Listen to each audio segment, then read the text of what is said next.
নমস্কার বন্ধুরা, আমি পৌশালী ব্যানার্জি। আজকে চলে এসেছি দীঘা পার্ট 3 ব্লগ দিয়ে। পরের দিন 2রা জানুয়ারি সকাল থেকে আমি আমার ব্লগ শুরু করলাম।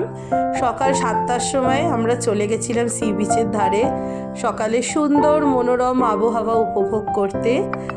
তোমরা দেখতেই পাচ্ছ সকালবেলাতেই অনেক মানুষ সি বিচে পৌঁছে গেছে। তারও আগে অনেকে রয়েছে আগে থেকে যারা সূর্যোদয় দেখেছেন। টুকটাক সকালবেলা চা খেলাম, ডাবের জল খেলাম, খেয়ে আমরা চলে গেলাম আজকে মাছের বাজারে। আমরা সেদিনকে মাছ কিনে বাজারে মাসিদের থেকে রান্না করতে দিয়েছিলাম। হোটেলের থেকে নিজেদের রান্না করিয়ে খাওয়ানোটা খুবই ভালো লাগে, আর রান্নাবান্না খুব সুস্বাদু হয়। আর এছাড়া নিজেদের মনের মতো মাছ কিনতে পারবো।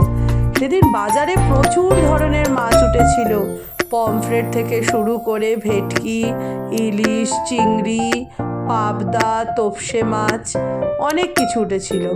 আমরা তার মধ্যে থেকে একটি ভেটকি মাছ নিই ছোট সাইজে, সেটি রান্না করতে দিই।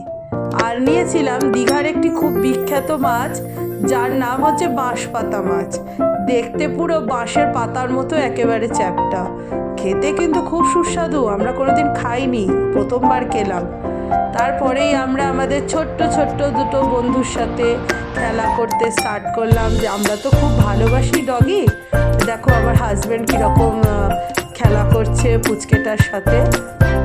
লাস্টে ছেড়ে চলে আসতে চাইছিলাম না, এত মন খারাপ করছিল।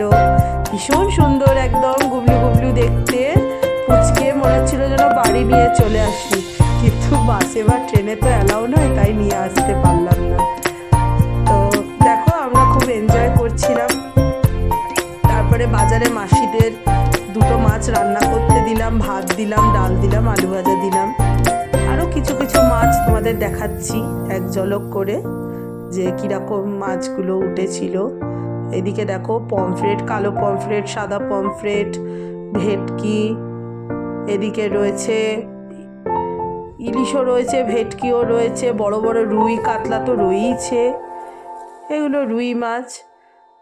তোপসে রয়েছে, আমোদি রয়েছে, কাঁকড়া রয়েছে। দিয়ে আজকের আমার ব্লগটি শেষ করলাম। ভালো লাগলে লাইক, শেয়ার অ্যান্ড সাবস্ক্রাইব করতে ভুলো না। তারপরে দীঘা পার্ট 4 আসছে।